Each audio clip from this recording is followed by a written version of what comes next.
me dice, ¿dónde está su Dios? No dijo dónde está Dios, no dijo dónde está nuestro Dios, ¿dónde está su Dios? ¿Qué le contesto? Porque yo estaba haciendo algunas de esas preguntas.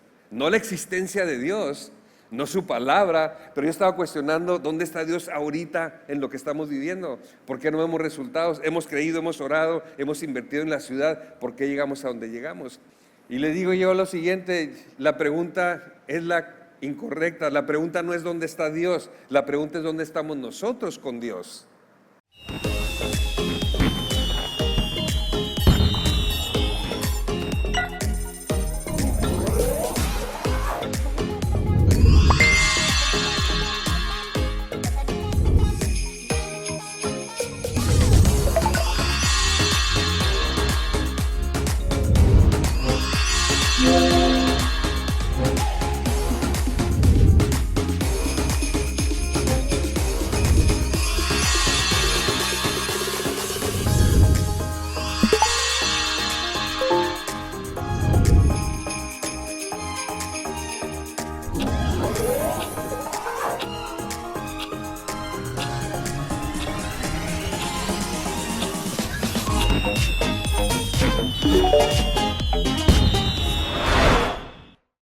Quiero saludar a toda nuestra gente en las diferentes sedes que hoy nos acompañan. Hoy tenemos un invitado muy especial. Él es un hombre que viene de México, específicamente de Ciudad Juárez. Y Ciudad Juárez se convirtió en algún momento en la ciudad más peligrosa del mundo, en la ciudad con el mayor índice de homicidios del mundo. Sin embargo, Dios levantó a este hombre con un grupo de pastores, con otros pastores, para intervenir, para dejar de quejarse y hacer algo con lo que el Señor les entregaba. Así que vamos a recibir con un aplauso a Alfonso Murguía, quien hoy va a estar compartiendo un mensaje de Dios para ti y para mí. Gracias. Bendiciones. Un placer estar aquí en Venezuela. El Señor puso en mi corazón venir a este país hace como 4 o 5 años, pero hasta ahora se cumplió. ¿Qué hace usted cuando la ciudad que usted ama se convierte en una ciudad violenta? ¿Qué hace usted cuando 300,000 habitantes huyen de una ciudad de 1,5 millones? El 20% de la población la abandona. ¿Qué hace usted cuando 120,000 casas quedan deshabitadas por toda la ciudad y las pandillas empiezan a entrar a romper las ventanas, a arrancar las puertas, y a ratito se empieza a ver una ciudad desolada? ¿Qué hace usted cuando la violencia es de tal manera que afectó a 40,000 familias en toda la ciudad? De tal manera que 40,000 familias percibieron y vivieron la violencia en sus propias familias o con un conocido, de los cuales quedaron como 15,000 huérfanos en una ciudad. 15,000, y de ellos el 60% vieron cuando mataron a papá, a mamá o a los dos juntos. ¿Qué hace cuando la droga y el narcotráfico está ocasionando una guerra entre cerca de 10,000 contra 7,000 personas? Y la policía, que podría ser una de las esperanzas, el 60% está trabajando para el narcotráfico. ¿Qué hace cuando el 30% de los negocios cerraron en toda la ciudad? El 30% de los otros que quedaron estaban pagando protección. No nomás los negocios, sino hasta las empresas, las iglesias. Tenemos que hacer cooperación entre los pastores para poder pagar la cuota para que un hermanito pudiera abrir su servicio.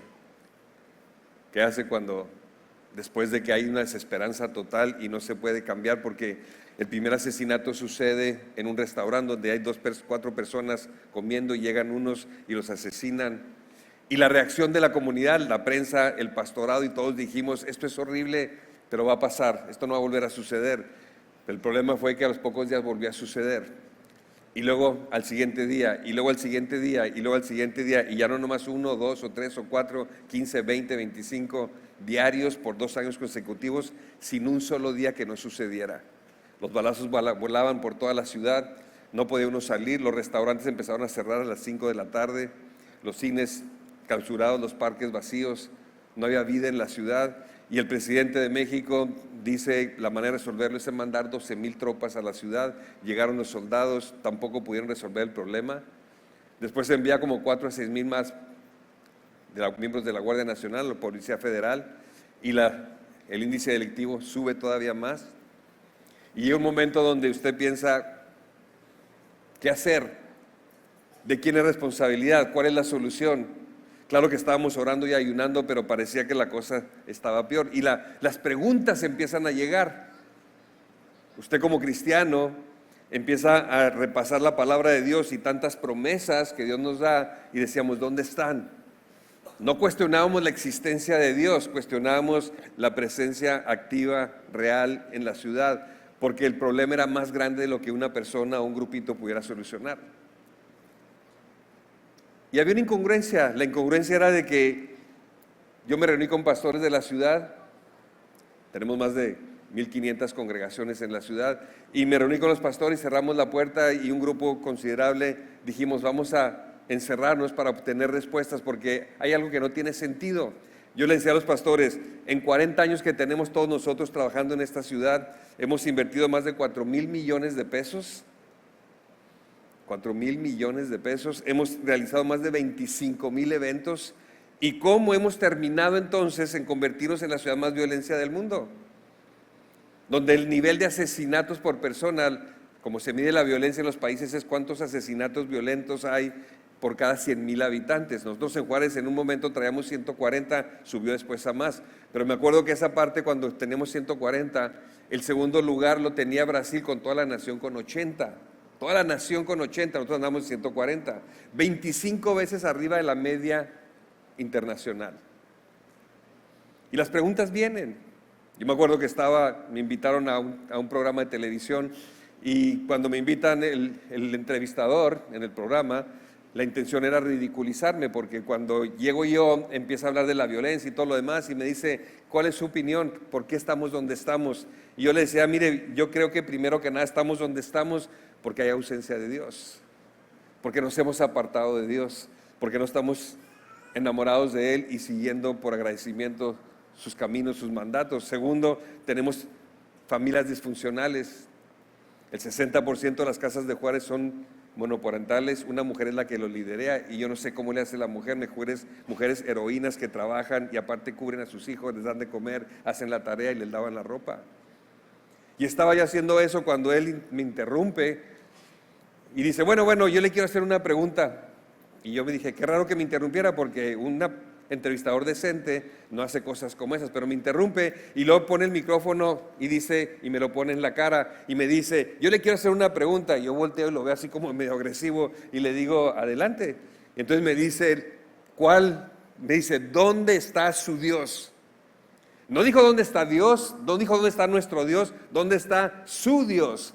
Después me enteré que él me invitó porque quería ridiculizar a nuestro Dios, como él lo mencionaba.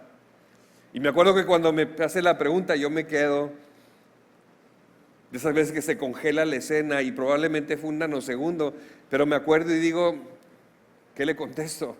Porque yo estaba haciendo algunas de esas preguntas. No la existencia de Dios, no su palabra, pero yo estaba cuestionando dónde está Dios ahorita en lo que estamos viviendo. ¿Por qué no vemos resultados? Hemos creído, hemos orado, hemos invertido en la ciudad, ¿por qué llegamos a donde llegamos? Y la incongruencia nos llevó a un punto de cuestionar, en buena lid, de buscar respuestas. Y me acordé de la reunión que tuvimos con los pastores, porque cuando tuvimos la reunión llegamos a la conclusión. Yo les decía, hermanos, ¿qué es lo que está fallando? Está fallando la palabra de Dios, el poder del Espíritu Santo, la sangre de Cristo derramada en la cruz. ¿Qué es lo que está fallando? Después de 3 horas que estuvimos discutiendo y analizando y orando y buscando respuestas, llegamos a la conclusión de que claro que no falló la palabra de Dios, claro que no falló el poder del Espíritu Santo, claro que no falló la sangre derramada de Cristo Jesús en la cruz. Lo que falló, dijimos, fuimos nosotros,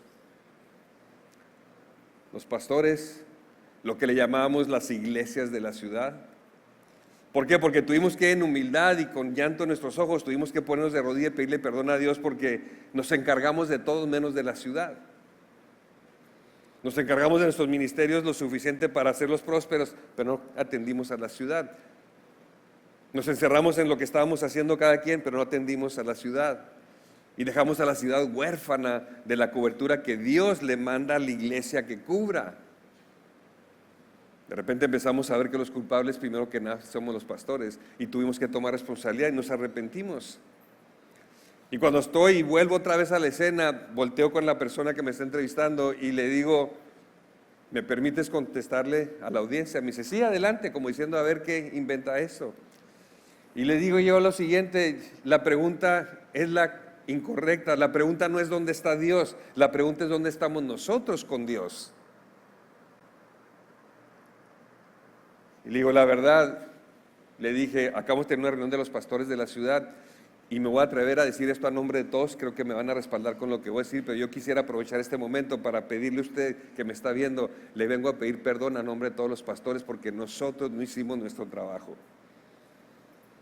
Fuimos egoístas en cuidar nomás nuestra milpa, nuestra tierra, y no cuidamos a la ciudad cuando es nuestro mandato. Y yo quiero pedir disculpas y quiero que nos perdonen, nos hemos arrepentido y de aquí en adelante vamos a empezar las cosas distintas. Cuando yo estoy en el proceso de pedirle perdón a la ciudad a través del programa más visto de entrevistas, este hombre que está al lado me arrebata el micrófono ya por segunda vez. Yo estoy un poquito desconcertado, pero cuando me arrebata el micrófono, me dice, ¿sabe qué? Dice, usted está diciendo lo que está diciendo, yo quiero agregar algo. Yo lo estoy observando y dice, yo también quiero pedir perdón porque nosotros los medios hemos hecho mucho daño, porque pasábamos las noticias con la sangre y le dábamos al tema y creamos toda una psicosis en la ciudad porque no fuimos responsables como medios. Cuando él está hablando de eso, participo yo y le digo, la verdad es que todos somos culpables. Aquí no es señalar a uno, señalar a otro, todos hemos sido culpables porque todos tenemos una responsabilidad que no cubrimos, que no seguimos. Y entonces acabamos haciendo una oración dirigiéndola a toda la población que estaba viendo el programa para pedirle perdón a Dios y que nos ayudara entonces para corregir las cosas. ¿Sabe? En el proceso de lo que estábamos aprendiendo descubrimos que no teníamos amor hacia la ciudad. Si orábamos por la ciudad, pero realmente como pastores lo que estábamos viendo es que nosotros nos estábamos sirviendo de la ciudad para salir de nuestro cuartel, hacer actos que le podemos llamar trabajo social o de misericordia, pero honestamente lo hacíamos mucho con el propósito de obtener convertos, para que esos convertos se conviertan en ovejas de nuestros cuarteles para crecer y empezar y continuar la competencia que manejábamos en la ciudad. Tuvimos que arrepentirnos también de eso, pero decíamos, entonces ¿por qué la ciudad no la amamos? ¿Por qué no servimos de ella? Y tuvimos que pedirle perdón a Dios y amar a la ciudad. Y amar a la ciudad implicaba muchas cosas. Implicaba amar a sus gobernantes, a los empresarios corruptos, incluía amar a los delincuentes, a los violadores, a los sicarios, a los narcotraficantes. Fue una revolución que tuvo que hacer Dios en nuestra vida para poderla hacer. Y no llegamos a esa conclusión de un día para otro. Yo tuve una experiencia mucho antes de eso, donde Dios, estando yo en lo que yo le llamo el sueño de muchos pastores, porque en mi concepto estaba cumpliendo mi sueño, teníamos una congregación bastante grande, acabamos de invertir un nuevo edificio que nos costó como $3 millones, lo pagamos casi en efectivo, teníamos no nomás el santuario y todas las instalaciones, cafetería y todo lo que necesitábamos, sino también teníamos una escuela primaria y secundaria, teníamos un campo de fútbol, una cancha de básquetbol, teníamos un colegio de pastores, estábamos sembrando iglesias y congregaciones en México y en Estados Unidos, y todo estaba funcionando bastante bien. Y un buen día Dios me dice, deja todo, deja el ministerio.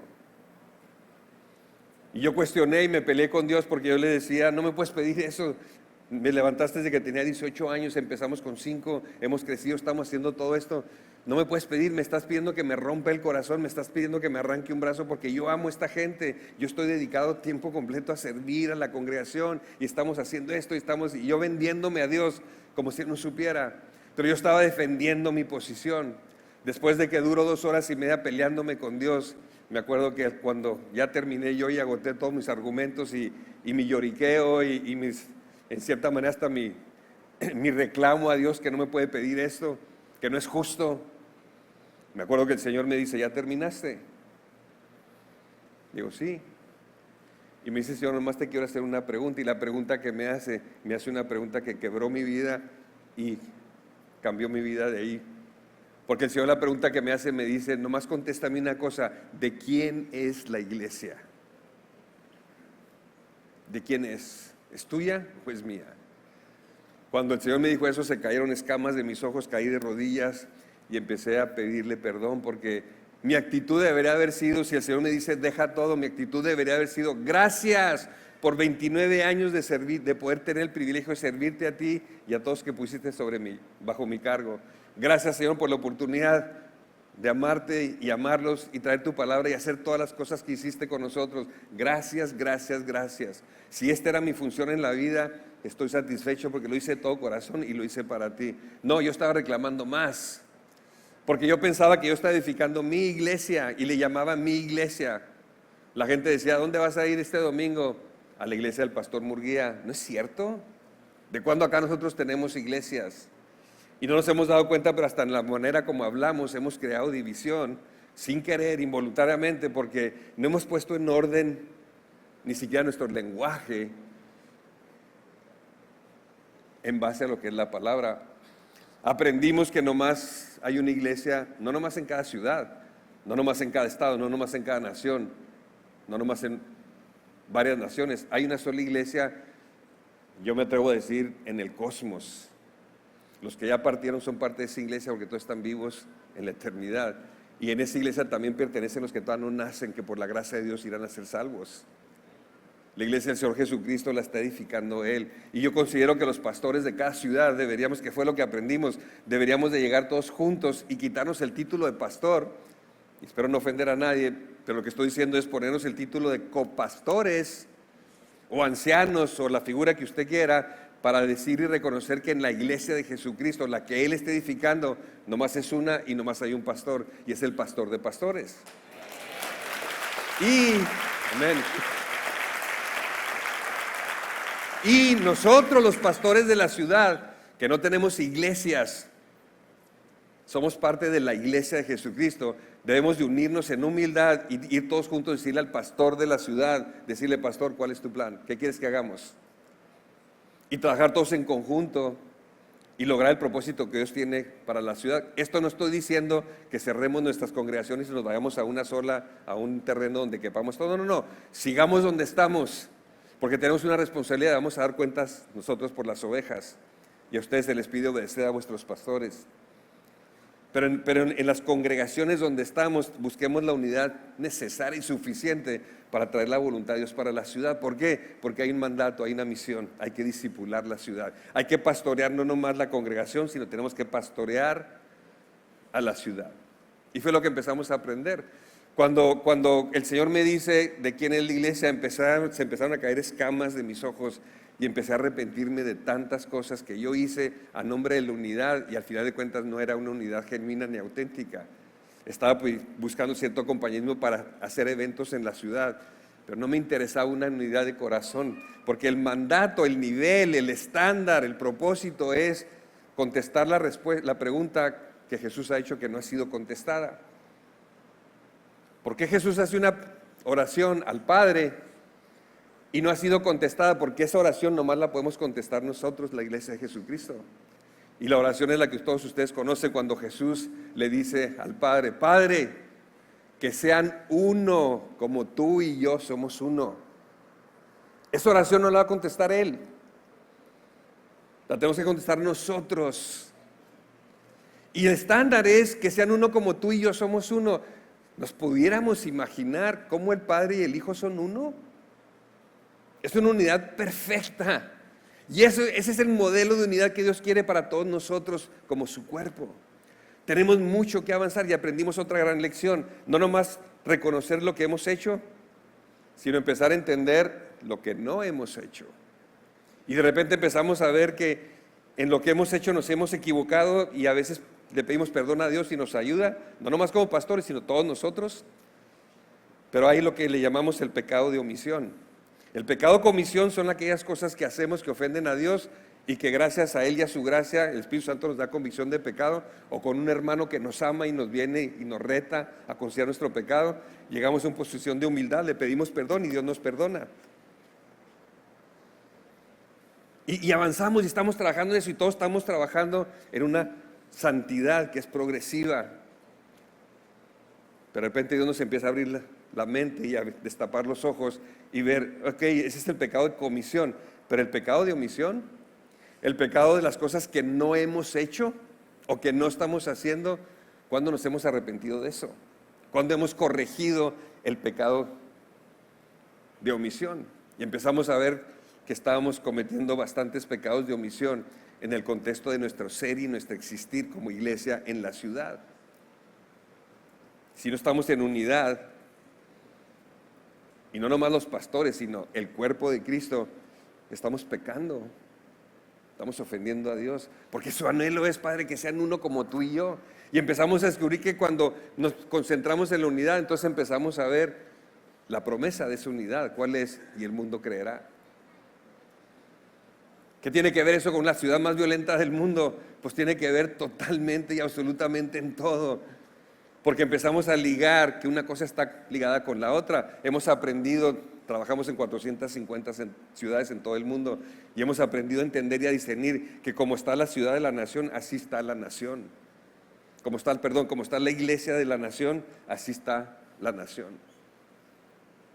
Hay un reflejo muy directo en lo que sucede ahí. Después de que, por la gracia de Dios, en 3 meses dejamos la congregación, dejé al equipo pastoral, siguieron ellos hasta el día de hoy con esa obra. El Señor me dice, quiero que hagas una cosa, que ayunes 21 días de pura agua, cosa que hemos hecho y seguiremos haciendo igual que ustedes. Pero esta vez me dice el Señor, pero quiero que hagas 2 cosas. Una, que ayunes por la ciudad, y que ayunes en un parque público. Jamás había yo hecho eso. Mis ayunos eran por mí, por mi familia, por mi esposa, por mis hijos, por el ministerio, por el proyecto por el proyecto otro, por la plantación de aquella iglesia, por la otra, por aquello. Pero por la ciudad. Y luego en un parque público.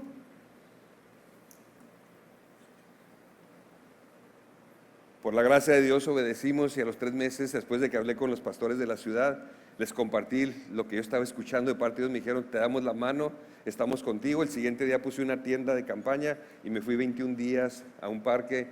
Definí 14, 15 horas diarias para orar por la ciudad, teniendo horas de descanso pensando en el 21º día, no pensando en el primer día.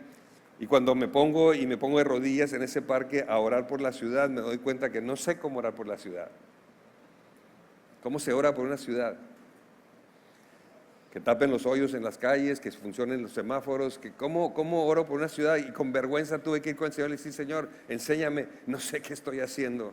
Te estoy obedeciendo, pero no tengo idea. Y el Señor me lleva a las Escrituras y empecé a buscar y a leer y empecé a hacer cosas extraordinarias, maravillosas, como Dios trata y ve a las ciudades. Y empecé a descubrir cosas muy hermosas que no tenía bajo el radar.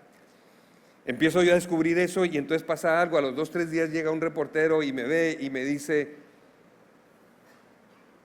¿me permite entrevistarlo? Y yo dije, adelante. Y me dice lo siguiente, ¿por qué está enojado? ¿Cuál es su pliego petitorio? ¿Qué es lo que usted quiere cambiar? Díganos, porque nosotros somos un periódico de radicales y queremos llevar este mensaje a donde quiera que sea. Ni siquiera sabía qué, pero él ya quería hacer un escándalo de todo esto. Dice, ¿y por qué está en huelga de hambre? Y yo le digo, ni estoy enojado, ni estoy en huelga de hambre, ni traigo un pliego petitorio. Le digo, estoy obedeciendo a Dios, estoy entendiendo y buscando, porque estoy en un proceso de buscar la bendición de Dios para mi ciudad. Y luego se me queda viendo y se rasca la cabeza, literalmente, me acuerdo de la escena, se rasca la cabeza y me dice, no, eso no vende. Y se dio la vuelta y se fue. Y yo dije, interesante entrevista, ¿no? Pero va con su jefe y le dice, pues allá está un loco que ni está enojado, ni trae un pliego petitorio, ni está en huelga de hambre, no va a comer por 21 días pura agua, está en una tienda ahí, porque lo que quiere es buscar la bendición de Dios sobre la ciudad. Y el otro le dice, oye, hay un loco para todo. Pues sí. Pero le dice, ¿qué quiere que haga? Y el jefe se queda pensando y le dice, ¿sabes qué? Vas a ir todos los días con ese loco y le vas a preguntar qué le está haciendo Dios a la ciudad. Y lo que te diga, te vienes y lo ponemos en el periódico al siguiente día. Entonces empieza a llegar todos los días. Nos hicimos amigos. Pastor, ¿qué dice Dios en la ciudad? No, pues mira, esto y esto y que esto y que aquí que allá. Al siguiente estaba en la ciudad. Estaba en el periódico y al ratito la ciudad se empieza a enterar. A los pocos días llegó la prensa, llegó el radio, llegó la televisión, porque se corrió la voz de este loco que estaba haciendo cosas que no tenían sentido para mucha gente. Honestamente para mí tampoco al principio. Al ratito empieza a llegar un desfile de gente. Los primeros que llegaron fueron los adictos, prostitutas, uno que otro ladrón. Pero luego empezaron a llegar amas de casa, estudiantes, después empezaron a empresarios, después se llegaron a funcionarios públicos, gente de gobierno. Juárez está en la frontera con El Paso, Texas, con Estados Unidos. A 320 kilómetros está la capital, que es la ciudad de Chihuahua, en el estado de Chihuahua. Funcionarios del estado llegaban, manejaban 3 horas y media para ir, pedir oración y luego regresarse a su ciudad. Y Dios me empieza a desenvolver delante de mí lo que es una ciudad, así teniendo entrevistas porque venían y me traían sus dolores, sus pesares, sus temores, sus traumas, sus heridas. Y yo empiezo a recibir y empiezo a entender qué es una ciudad. Y conforme pasaba el cosa, mi corazón se empezaba a quebrantar y decía, empiezo a entender, Señor, por qué me trajiste aquí para orar por la ciudad. Nunca había orado de esa manera, nunca había entendido de esa manera, porque llegaba el gobernante y me decía, ore por esto, por favor, porque en el gobierno está pasando esto y no estoy de acuerdo, y sigue esto y de aquí que allá. Y el empresario con sus problemas, y el otro por y cada quien por lo suyo. Cuando terminamos el ayuno, ya se sabía en la ciudad que era el 21º día y llegaron 4,000 gentes a orar por la ciudad, sin hacer una convocatoria ni gastar un solo centavo. Pasó algo interesante después de eso. Después de eso, a los pocos meses, recibo una llamada del presidente municipal. Y el presidente municipal me llama y me dice que quiere hacer una cita, que por favor vaya a su oficina. Llego con el presidente y me dice, quiero que me ayudes a limpiar la cárcel de Ciudad Juárez. La cárcel de Ciudad Juárez, de las 400 prisiones que tenemos en la República Mexicana, era la número 398. Una de las cárceles más corruptas que había. Similares a las de muchos lados, pero esta todavía estaba peor. ¿Por qué? Porque no nomás estaban controlando, no, estaba autogobernada por los prisioneros, no nomás tenían armas, sino también ahí se comercializaba la droga mejor calidad y más barata. La gente entraba a la cárcel a comprar droga y salía. No nomás eso, sino que 1,000 de ellos tenían las celdas las llaves de sus propias celdas, salían cuando querían. La cárcel manejaba el 80% del crimen de la ciudad, ahí se planeaba. Hacían los robos cuando tenían el efectivo, llegaban a la cárcel con el dinero, ahí en las mesas lo repartían. En la cárcel se producía pornografía, ahí se grababa en la cárcel. Se grababan los CDs y se multiplicaban y ahí salía a la venta. Los días de visita era todos los días y cualquiera podía venir a visitar a la cárcel. Teníamos una población de 2,000, un domingo había más de 2,000 visitantes. Un día ando caminando en la cárcel y de repente oigo un ruido extraño. Y yo volteo y le digo a unos que ando ahí de los hermanos, digo, ¿qué fue lo que oí? ¿Qué fue eso? Es que acaban de agarrar a uno de los líderes del cártel de Juárez y tiene un tigre de mascota y se lo trajo y lo tiene enseguida de su celda. Otro día ando caminando, yo escucho otro ruido también un poco extraño, oink, oink, oink, oink, y cuando escucho y oigo, digo, ¿qué es eso? Y volteo y está un cerdo, un marrano de buen tamaño atado con un cordón y está un prisionero con un cuchillo de este tamaño y lo está afilando. Y luego yo volteo y le digo, ¿qué está pasando? Y me dice, vamos a tener boda, van a venir 200 gentes a la boda, va a haber mariachis y nos lo vamos a comer. Y luego otro día ando caminando y se escucha otro ruido también un poco extraño porque sonaba como trrr, trrr, y yo decía, qué raro porque en la cárcel no hay, ¿cómo le dicen ustedes al césped, el zacate? Grama. No hay grama. Entonces yo digo, ¿por qué? ¿Por qué una cortadora de grama en un lugar que hay puro cemento y tierra? Y voy y me asomo.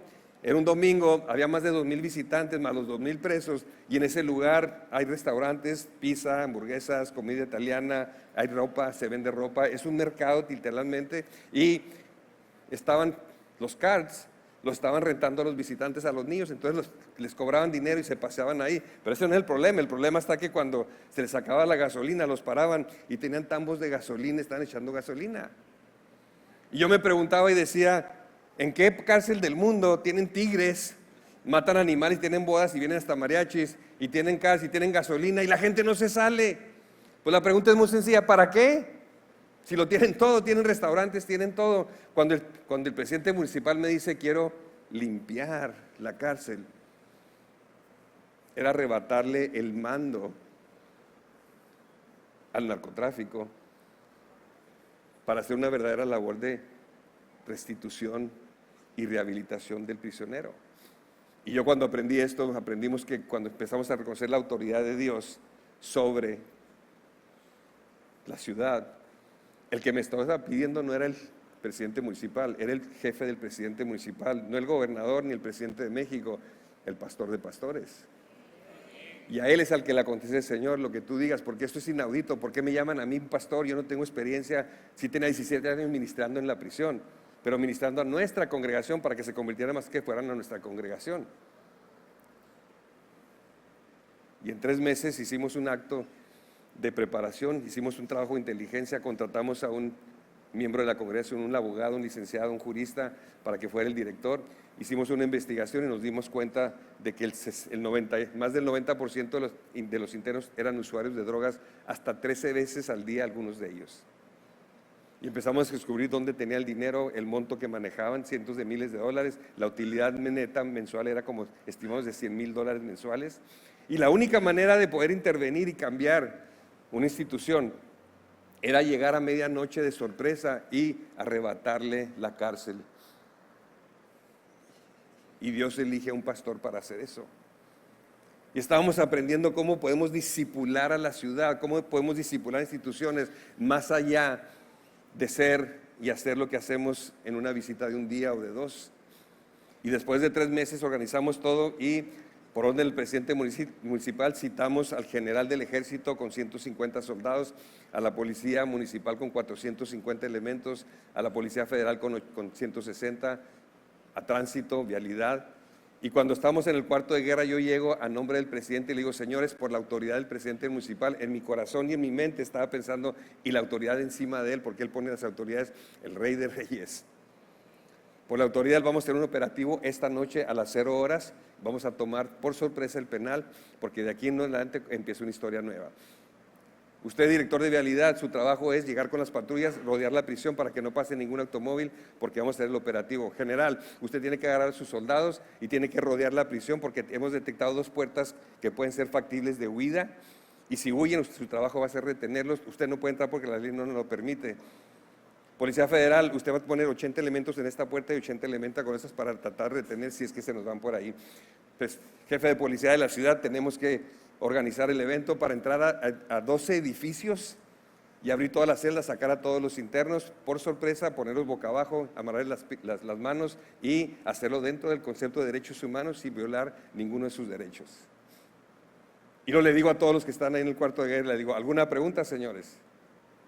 Y para mi sorpresa todos me dicen: no, señor, está todo claro, usted díganos el momento de operar y actuamos.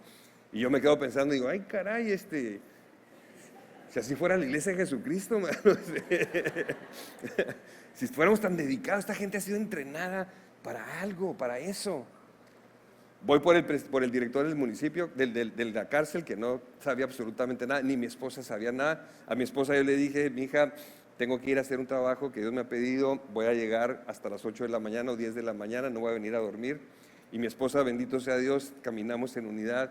Ella no pregunta, ella no cuestiona, ella dice: voy a estar orando, voy a estar al pendiente, que Dios te bendiga. Y salimos y vamos llegamos a la prisión, le quito el celular al primer guardia, el segundo, y cuando estamos ahí arriba, y hago la llamada y le digo, llamo al cuarto de guerra y le digo: señores, tomemos esta prisión para la gloria de Cristo. Ellos no eran cristianos, no importa, yo lo estoy haciendo para Cristo. Tomemos esta prisión en nombre de Cristo. Y me toca ver cómo empiezan a llegar las patrullas y rodean la prisión, los soldados y rodean la cárcel.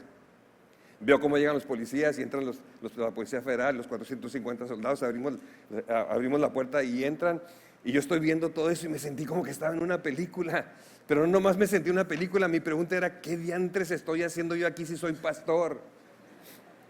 ¿Dónde estaban escrito en el contrato cosas como estas? Lo que pasa es que estaba acostumbrado a hacer lo que hacía, pero no tenía la fe ni el entendimiento del mandato de Dios de discipular naciones, de cómo lo quiere hacer Él y cómo nos quiere utilizar.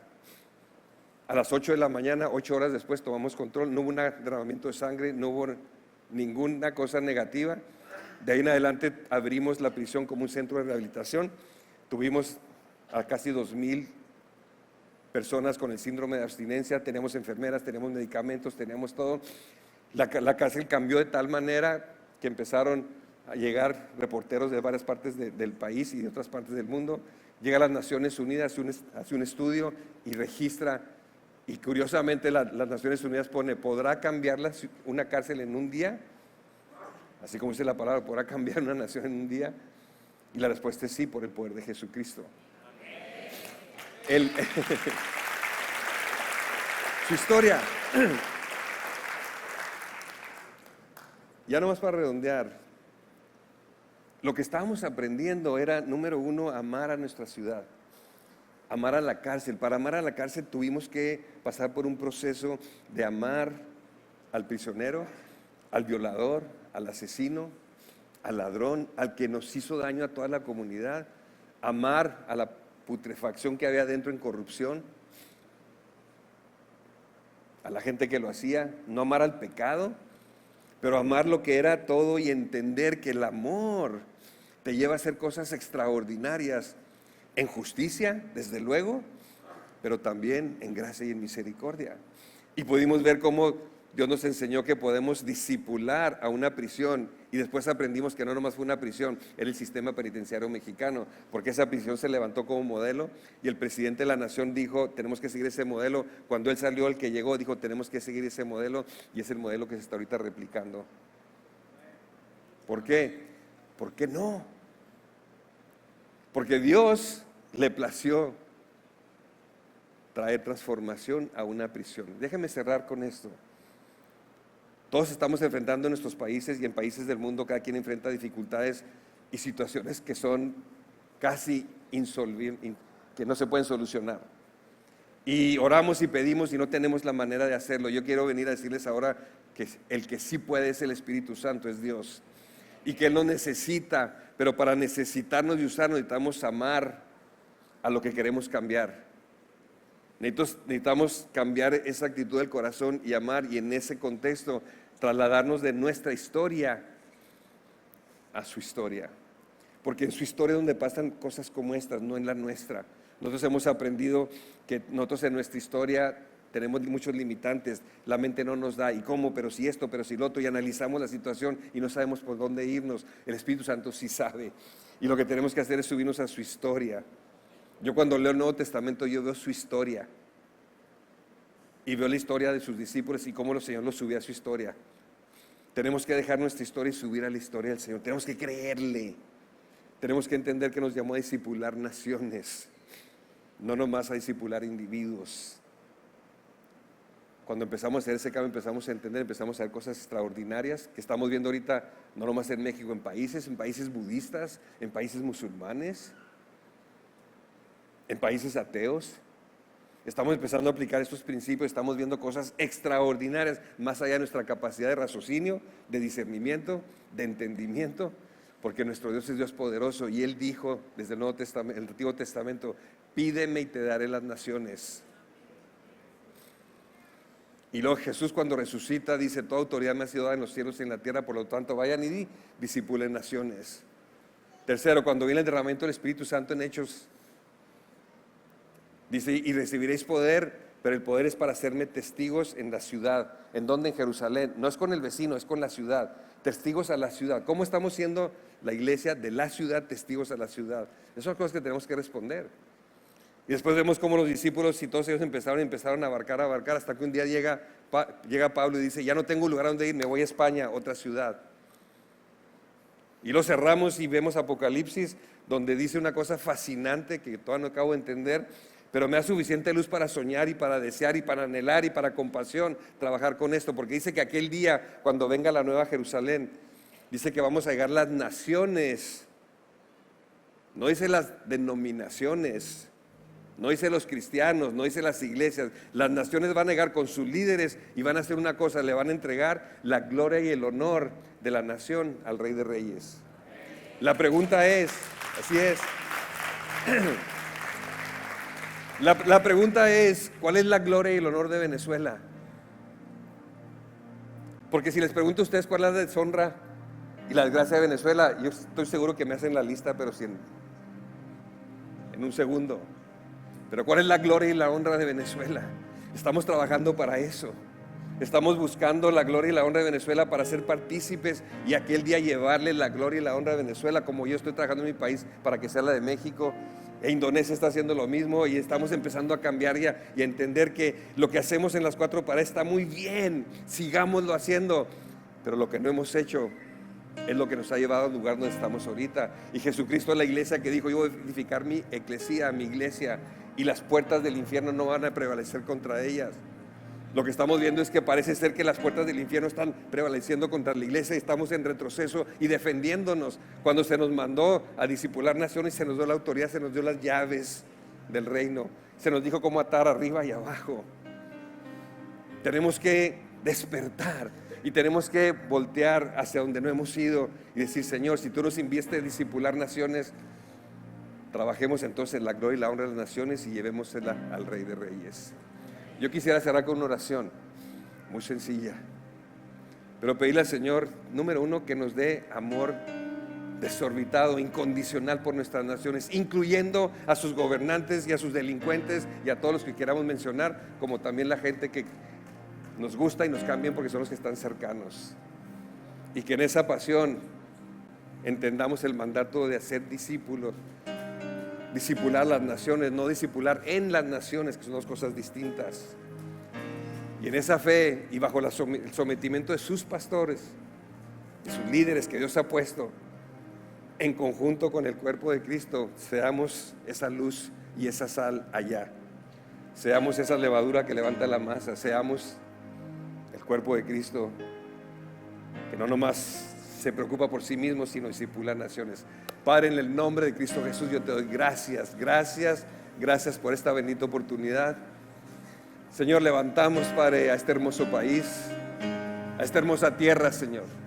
Bendecimos a Venezuela, Padre, con todo lo que tiene, Dios. Y te pido, Padre, para que despiertes el corazón de toda tu iglesia, de todo tu ejército, Señor. Para que en una unidad inaudita, Señor, en una unidad que nunca hayamos visto, se levante, Señor, tu ejército a discipular la nación y que podamos ver milagros extraordinarios y ver venir tu gloria y que todo se haga, Señor, para la gloria y la honra solamente, Señor, de ese nombre que nomás pensar en que lo vamos a mencionar trae alegría y gozo y satisfacción y adoración a nuestras vidas, Padre, en el bendito y hermoso nombre de Jesús. Jesús. Amén. Que Dios los bendiga, hermanitos. Gracias. Amén.